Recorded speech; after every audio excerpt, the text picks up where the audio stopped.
اسلام آباد کا H8 قبرستان بڑی بڑی شخصیات کی قبروں سے آباد ہوتا چلا جا رہا ہے۔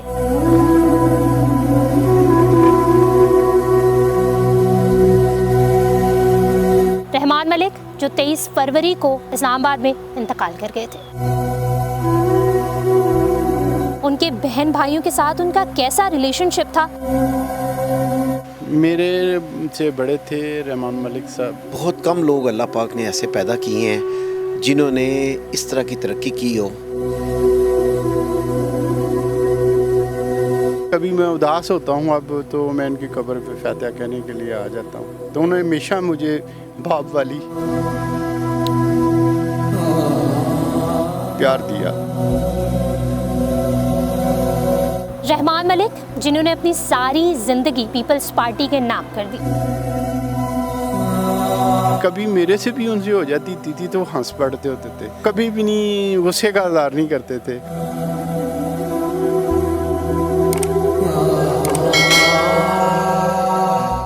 بادشاہ ہو یا فقیر، امیر ہو یا غریب، زندگی کبھی کسی کی وفادار نہ نکلی۔ ہمیشہ جو شخص، جو بشر اس دنیا میں آیا ہے، اس نے اس دنیا سے رخصت ضرور ہونا ہے۔ اسلام آباد کا H8 قبرستان بڑی بڑی شخصیات کی قبروں سے آباد ہوتا چلا جا رہا ہے۔ یہاں ڈاکٹر عبدالقدیر خان، فراز احمد، پروین شاکر اور اب رحمان ملک۔ رحمان ملک جو 23 فروری کو کووڈ-19 کی پیچیدگیوں کے باعث اسلام آباد میں انتقال کر گئے تھے۔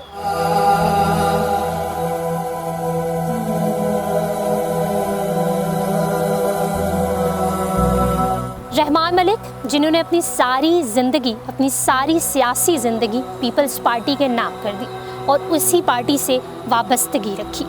انہوں نے اپنے سیاسی کریئر میں بہت ساری کامیابیاں بھی دیکھی۔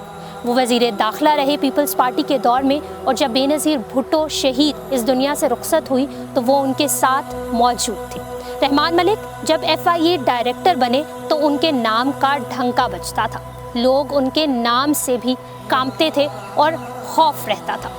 ناظرین، رحمان ملک کی سیاسی کریئر اور سیاسی وابستگیوں کے بارے میں تو آپ نے سنا اور آپ جانتے بھی ہوں گے، کیونکہ میڈیا پہ بہت ساری ایسی چیزیں ہیں جو سنی بھی جا سکتی ہیں اور دیکھی بھی جا سکتی ہیں، لیکن ان کے گھر والے، ان کے بہن بھائیوں کے ساتھ ان کا کیسا ریلیشن شپ تھا، یہ شاید ہی آپ نے کہیں سنا ہو۔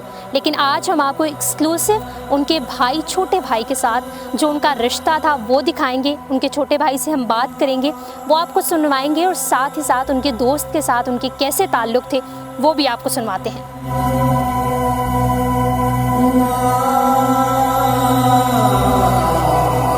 میرا نام جاوید انور مغل ہے، میں ممبر ٹیکنوکریٹ ہوں راولپنڈی سے، اور اپنا بس سیاست میں جو وابستگی ہے وہ پاکستان مسلم لیگ ان کے ساتھ ہیں، اور ان کے ساتھ ہمارا فیملی ٹرمز تھے، اور جتنا ٹینیور بھی ہے ہمارا ملک خالد صاحب جو ان کے چھوٹے بھائی ہیں ان کے ساتھ، ان کے بچوں کے ساتھ، ملک صاحب کے ساتھ، یہ ہمارا ایک دلی ایسوسیشن ہے، اور تھی اور رہے گی انشاءاللہ ان کے ساتھ، ان پوری فیملی کے ساتھ۔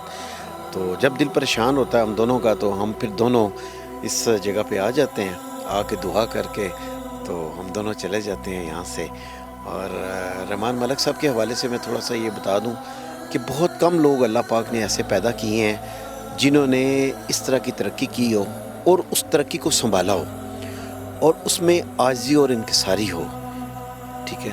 تو رحمان ملک کی شخصیت ایک ایسی شخصیت ہے کہ جس نے اس منصب کو سنبھالا اور لوگوں کی خدمت کی۔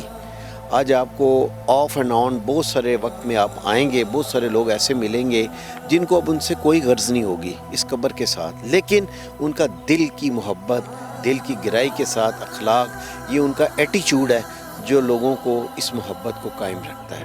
السلام علیکم۔ السلام۔ میرے سے بڑے تھے رحمان ملک صاحب، اور میں ان کو چھوٹا بھائی ہوں جی۔ تو آیا تھا، کبھی میں اداس ہوتا ہوں اب تو میں ان کی قبر پہ فاتحہ کہنے کے لیے آ جاتا ہوں۔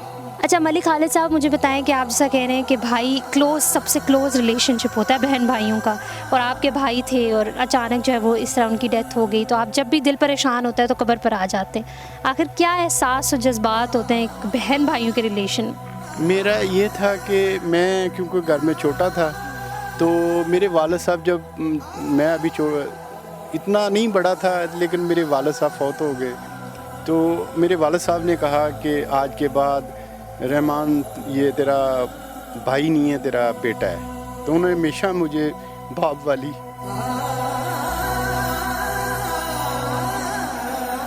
پیار دیا. تو ابھی جب بھی میں پریشان ہوتا ہوں اس لیے میں نے گاؤں میں بھی نہیں ان کو دفن کیا کہ یہاں پہ میں میرے بچے ہم لوگ جس وقت پریشان ہوتے ہیں تو قبر میں آ کر فاتحہ کہہ لیتے ہیں. بہت بڑی بات ہے کہ ظاہر ہے قبرستان اگر پاس ہو قبر پاس ہو تو فاتحہ ہوتی رہتی ہے. تو کیا اوقات ہے ان کے بچے جو ہیں وہ آ رہے ہیں فاتحہ پڑھنے؟ آپ کب کب آتے ہیں؟ آ رہے ہیں بچے بھی آ رہے ہیں لیکن ہر ایک کا آنے کا طریقہ ہے. وہ اپنی جگہ پہ آ جاتے ہیں میں اپنی جگہ پہ آ جاتا ہوں.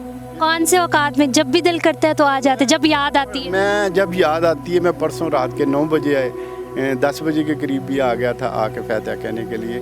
تو مقصد یہ تھا کہ مجھے بھی وہ کبھی رات کو بلا لیتے تھے کبھی دن کو بلا لیتے تھے.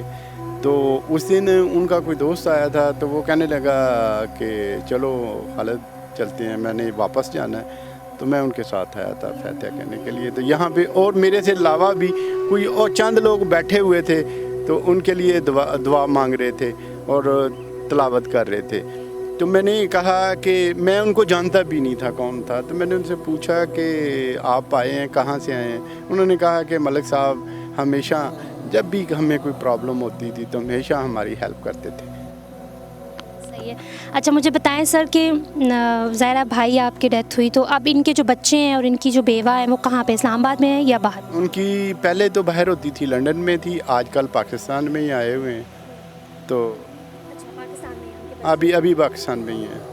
اچھا مجھے بتائیں کہ جب ان کی ڈیتھ ہوئی تھی کووڈ-19 کی وجہ سے ان کی پیچیدگیوں کی وجہ سے جو ہے وہ ان کی وفات ہوئی، تو کیا وفات کے ٹائم ان کے پاس تھے کوئی؟ انہوں نے آخری کچھ ہوتے کہتے ہیں کہ جب موت قریب ہوتی ہے تو انسان کچھ نہ کچھ بولتا ہے، ایسا کچھ فیل ہوا آپ کو؟ نہیں مجھے یہ تھا کہ جب یہ لنڈن گئے ہوئے تھے تو اس وقت تو نارمل دن تھے.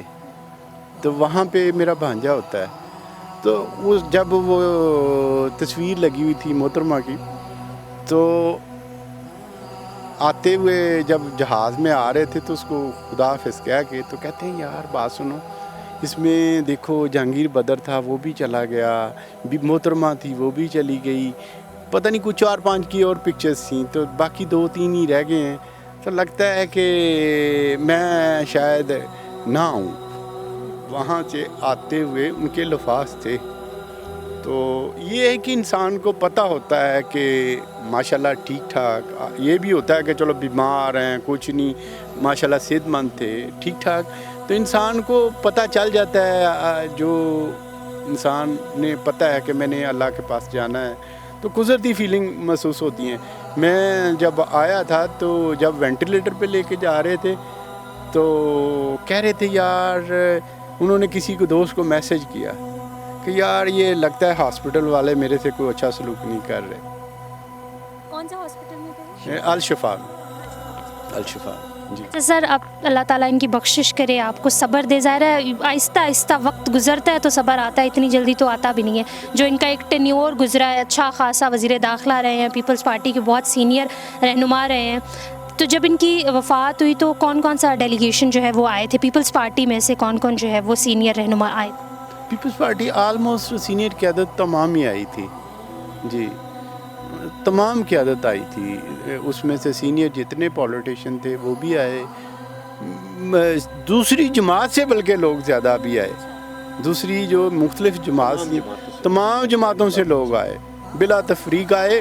اور ایک میں اور چیز بتا دوں، میرے گھر میں جب ختم ہو رہا تھا تو ہر قسم کے مذہب کے لوگ بیٹھے ہوئے ختم کے اندر دعا کر رہے تھے. بہت بڑی بات ہے، بہت بڑا جذبہ ہے. ہاں جی. میں یہی بتاؤں کہ میرے کوئی پولیٹیشین ہے، میں نام نہیں بتاؤں گا، بہت ماشاءاللہ سینئر، تو ان کے ساتھ ان کی میری ملاقات ہوئی ان کی کتاب کی رونمائی میں. تو وہ کہتے تھے کہ میں پہلے جب ان کو ملا نہیں تھا نا تو میں ان کے متعلق کچھ اور چیزیں تھیں، جب میں ملا ہوں تو یقین مانے کہ ملک صاحب کی ڈیتھ ہو گئی ہے تو میری وائف نے بھی کہا کہ یار تم میری والد کی ڈیتھ پہ نہیں روئے تو تم ساری رات روتے رہے ہو، تو کیا وجہ ہے؟ تو اس نے کہا یار میرا اتنا پیارا بھائی، جب اس سے میری